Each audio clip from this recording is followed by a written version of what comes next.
Assalamualaikum warahmatullahi wabarakatuh. Kami dari kelompok 1 yang terdiri dari Adinda Syafira, Arbani, saya Khairusifa sebagai moderator, dan Nazmi Septiana. Di sini kami akan mempresentasikan hasil kerja kami tentang bentuk umum konflik dan penyebab konflik dalam organisasi. Pengertian konflik. Menurut Koser, mendefinisikan konflik sebagai suatu perjuangan terhadap nilai dan pengakuan terhadap status yang langka. Kemudian kekuasaan dan sumber-sumber pertentangan dinetralisir atau dilangsungkan saingannya. Konflik artinya percekcokan, perselisihan, dan pertentangan. Sedangkan konflik sosial yaitu pertentangan antar anggota atau masyarakat yang bersifat menyeluruh di kehidupan. Konflik yaitu proses pencapaian tujuan dengan cara melemahkan pihak lawan tanpa memperhatikan norma dan nilai yang berlaku. Materi selanjutnya akan dilanjutkan oleh Arbani. Ya, terima kasih. Tadi sudah dijelaskan tentang definisi konflik. Nah, selanjutnya saya akan membahas tentang bentuk-bentuk konflik. Apa saja bentuk konflik itu kan? Yang pertama ada bentuk konflik sosial secara umum. Secara umum, bentuk konflik sosial terdiri dari 8 bentuk.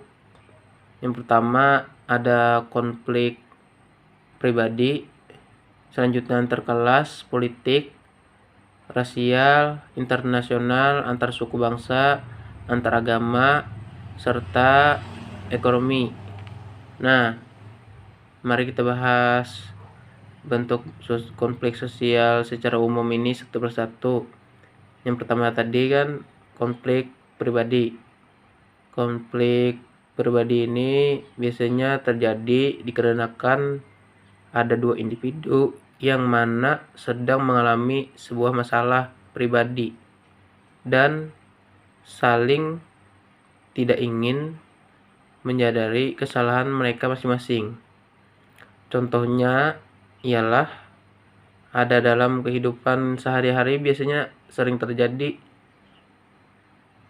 Contohnya tuh perselisihan paham, tawuran pelajar, dan banyak lagi yang lainnya. Selanjutnya, konflik antar kelas. Sering terjadi antar kelompok ataupun individu yang memiliki masalah dengan individu lainnya yang berada di kelompok lainnya.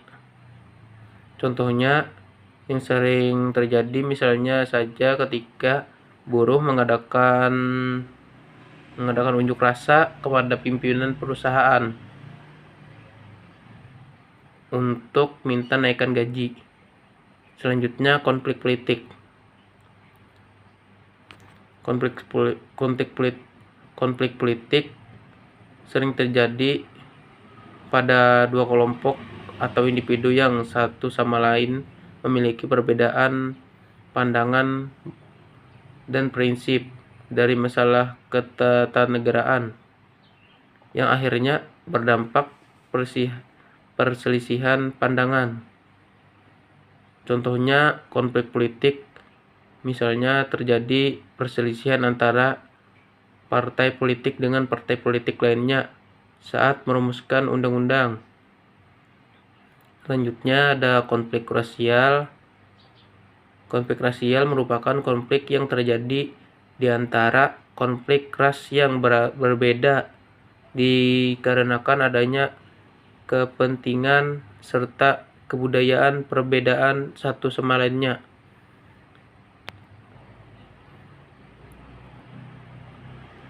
Contohnya adalah yang terjadi di Afrika Selatan, yaitu politik apartheid. Konflik ini terjadi pada ras kulit putih yang merupakan penguasaan dengan ras kulit hitam yang menjadi golongan mayoritas yang ingin dikuasai. Selanjutnya, konflik internasional. Konflik internasional sering terjadi dengan melibatkan beberapa kelompok negara, dikarenakan ada perbedaan kepentingan di dalam bentuk. Di dalamnya banyak sekali kasus konflik internasional yang terjadi berawal dari konflik dua negara, yang mana dikarenakan adanya masalah ekonomi dan politik. Contohnya ialah negara Indonesia dan Malaysia yang memperebutkan batasan wilayah di antara kedua negara. Selanjutnya, konflik antar suku bangsa. Konflik yang terjadi dikarenakan adanya perbedaan di dalam kehidupan masyarakat atau suku bangsa yang satu dengan yang lainnya. Perbedaan yang dimaksud adalah mulai dari bahasa daerah, adat istiadat, kesenian, seni bangunan rumah, serta tata susunan kekerabatan. Contohnya yaitu pernikahan suku Jawa dengan suku Minang yang berbeda satu sama lainnya, sehingga ketika dua orang yang berasal dari suku yang berbeda menikah, tentu mereka tuh terjadi perbedaan mengenai adat yang akan digunakan. Selanjutnya, konflik antar agama. Konflik sosial antar agama ini merupakan konflik yang terjadi pada pemeluk agama satu sama lainnya. Seperti yang ada ketahui, Indonesia memiliki beberapa agama yang dianut oleh masyarakat, sehingga tak heran jika konflik ini dapat terjadi di Indonesia. Contohnya ialah cara bersosialisasi, corak kesenian, penerapan hukum warisan, dan lainnya. Selanjutnya, konflik ekonomi. Merupakan konflik yang terjadi karena adanya perbuatan sumber daya demi kepentingan ekonomi. Konflik ekonomi tadi merupakan konflik yang terjadi karena ada perebutan sumber daya demi kehidupan ekonomi. Ya, bentuk konflik sosial berdasar sifat. Yang pertama itu konflik konstruktif. Konflik yang memiliki sifat fungsional yang terjadi dikarenakan adanya perbedaan pemahaman. Terjadi karena adanya perbedaan pemahaman dari individu atau kelompok saat menghadapi sebuah permasalahan yang terjadi.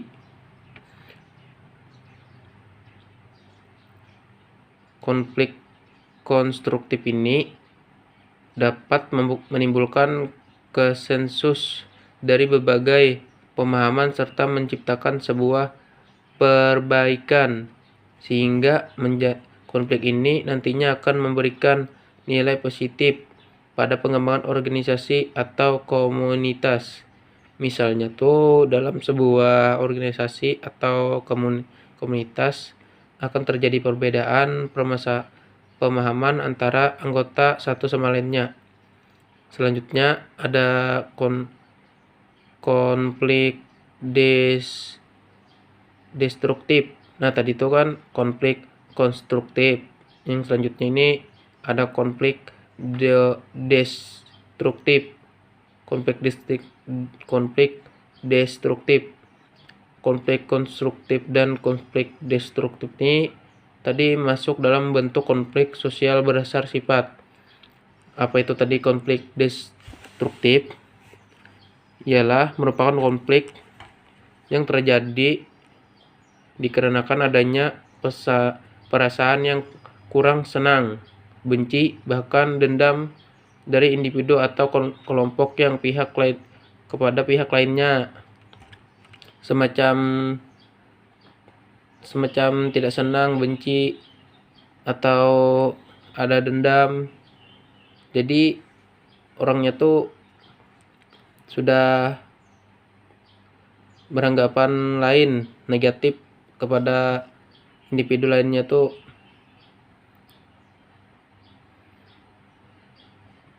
Selanjutnya, bentuk konflik sosial berdasar posisi pelaku yang terkait konflik. Di dalam bentuk konflik sosial berdasar posisi pelaku yang terkait konflik, ada beberapa lagi pembagiannya, yaitu pertama, konflik vertikal. Yang dimaksud dengan konflik vertikal adalah konflik yang terjadi di antara komponen masyarakat yang berbeda di dalam sebuah pimpinan dengan karyawan. Contohnya, karyawan yang berdebat dengan atasan kepada mengenai sebuah permasalahan di kantor. Selanjutnya, konflik horizontal. Konflik horizontal merupakan konflik yang terjadi di antara individu ataupun kelompok yang memiliki kedudukan yang hampir atau bahkan sama. Contohnya tuh biasanya konflik yang terjadi pada anggota-anggota di dalam sebuah organisasi. Selanjutnya ada konflik diagonal. Merupakan konflik yang muncul di adanya pengoleksian sumber daya yang tidak adil kepada seluruh organisasi, yang mana akhirnya menyebabkan terjadi pertentangan yang cukup ekstrim. Contohnya tuh konflik GAM yang terjadi di Nenggro Aceh Darussalam. Selanjutnya ada bentuk konflik sosial berdasar sifat pelaku yang berkaitan dengan konflik. Di dalam bentuk konflik sosial berdasar sifat pelaku yang berkaitan dengan konflik ini ada terbagi dua, yaitu konflik terbuka dan konflik tertutup. Yang pertama, konflik terbuka merupakan konflik yang terjadi karena diketahui oleh banyak pihak, bahkan masyarakat umum. Contoh dari konflik terbuka ini adalah konflik yang sedang terjadi pada negara Israel dan Palestina. Yang kedua adalah konflik tertutup. Konflik tertutup merupakan konflik yang terjadi hanya diketahui oleh beberapa pihak saja. Contohnya, konflik yang terjadi di dalam keluarga. Tentu saja pihak lainnya di luar belum tentu mengetahui. Hanya mengetahui hal tersebut adalah dari pihak keluarga itu tersebut. Selanjutnya ada bentuk konflik sosial berdasar dengan bentuk. Di dalam konflik sosial berdasar dengan bentuk ini ada lagi pembagiannya, itu konflik realistis dan konflik non-realistis. Konflik realistis tadi ialah merupakan konflik yang sering terjadi dikarenakan adanya kekecewaan dari individu atau kelompok mengenai pikiran tentang keuntungan ataupun tuntutan yang ada di dalam sebuah lingkungan sosial.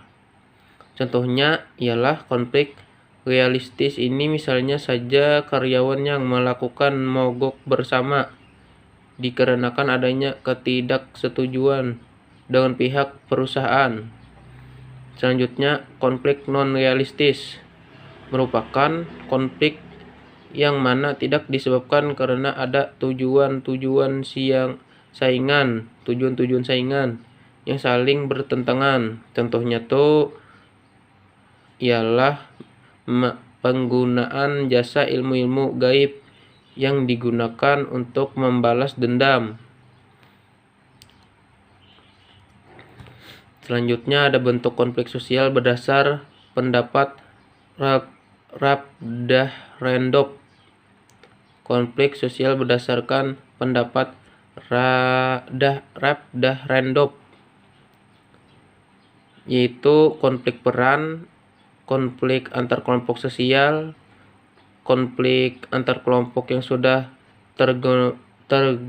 terorganisir, dan konflik antar satuan nasional. Selanjutnya ialah yang terakhir, yaitu bentuk konflik menurut cara pengelolaannya.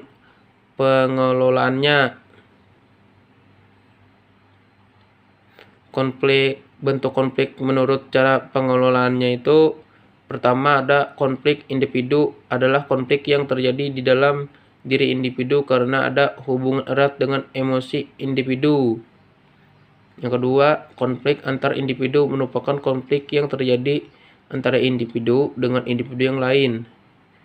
Dan yang terakhir, konflik antar kelompok merupakan konflik yang terjadi antara kelompok satu dengan kelompok yang lain.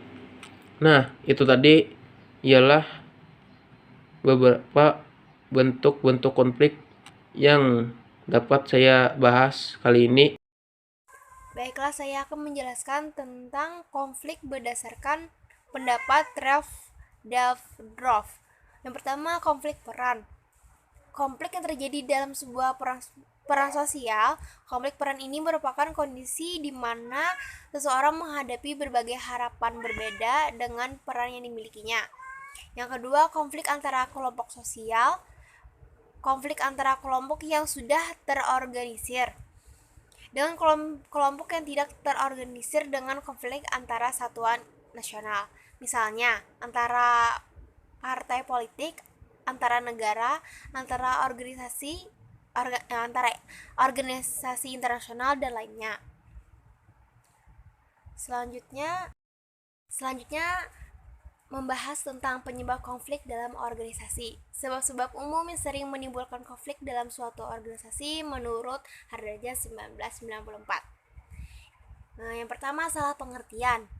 Informasi atau berita yang tidak dikomunikasikan secara lengkap atau utuh dapat menimbulkan konflik. Yang kedua, perbedaan tujuan kerja karena perbedaan nilai hidup yang dianut. Yang ketiga, kurangnya kerjasama antara pegawai dengan pemimpin, dan antara pemimpin dengan pemimpin. Hal ini dapat menyebabkan hasil kerja yang tidak optimal. Yang keempat, perebutan dan persaingan dalam hal fasilitas kerja dan suatu jabatan yang terbatas. Yang kelima, masalah wewenang dan tanggung jawab. Terdapat kemungkinan terjadi lempar tanggung jawab atas pekerjaan tertentu.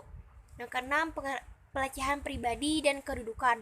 Orang yang pribadi dan kedudukannya dilecehkan merasa harga dirinya diinjak dan direndahkan. Yang kedelapan, yang ketujuh, penafsiran yang berbeda antara suatu hal, perkara, dan peristiwa yang sama. Yang kedelapan, ada usaha untuk menguasai dan merugikan. Yang kesembilan, tidak menaati tata tertib yang berlaku bagi semua anggota organisasi. Yang terakhir, yang ke-10, perubahan dalam sasaran dan prosedur kerja. Pada dasarnya, orang yang sudah berada pada posisi nyaman atau comfort zone memiliki kecenderungan untuk mendapatkan status QUO atau alias tetap. Materi selanjutnya akan dibahas oleh teman saya. Terima kasih. Setelah mendengarkan penjelasan dari teman saya sebelumnya, sekarang saya akan melanjutkan pembahasan materi, yaitu mengenai akibat atau dampak dari konflik. Yang pertama ada dampak positif, yakni sebagai berikut. 1. Membawa keharmonisan dan kebersamaan yang saling menguatkan satu sama lain. Dikarenakan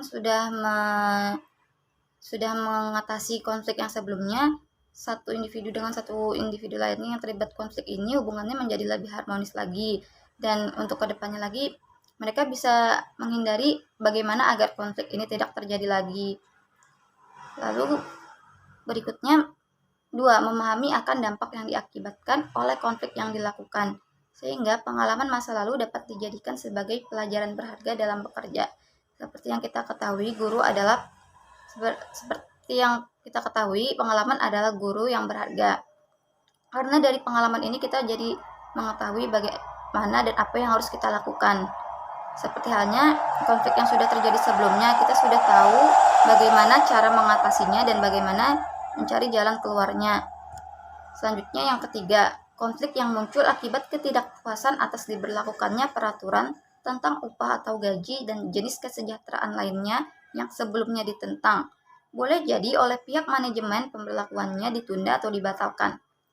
Jadi anggaplah ada seorang pegawai dan ataupun beberapa pegawai yang protes akibat adanya pemberlakuan peraturan baru atau kebijakan baru yang diberlakukan oleh atasannya. Jadi mereka ini melakukan demo sebagai wujud protesnya.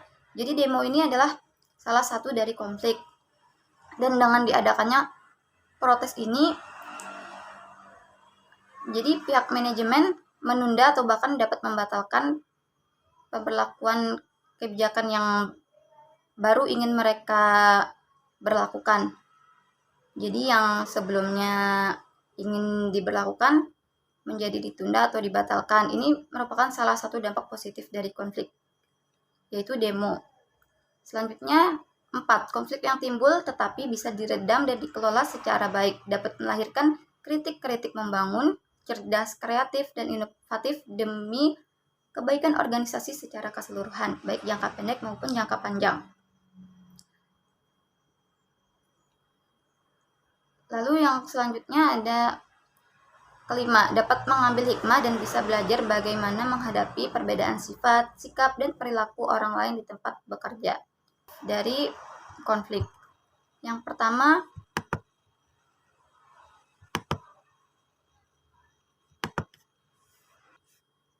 komunikasi organisasi, kerjasama yang sudah dan akan terjalin antar individu dalam organisasi menjadi terhalang atau terhambat.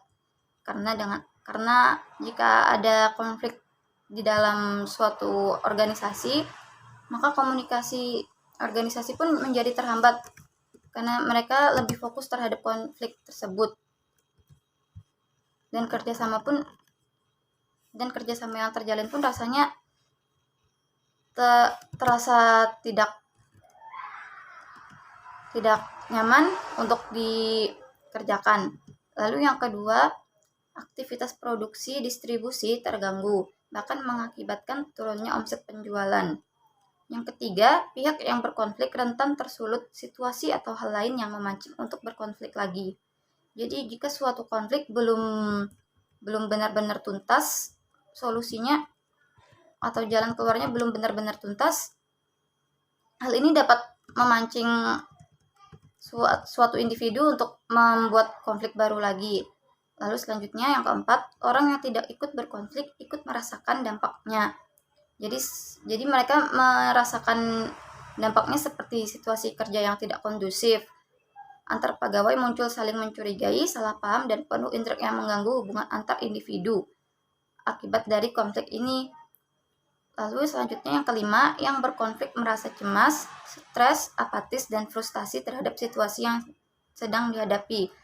Lalu etos kerjanya pun menjadi turun yang akhirnya merugikan produktivitas suatu organisasi atau perusahaan.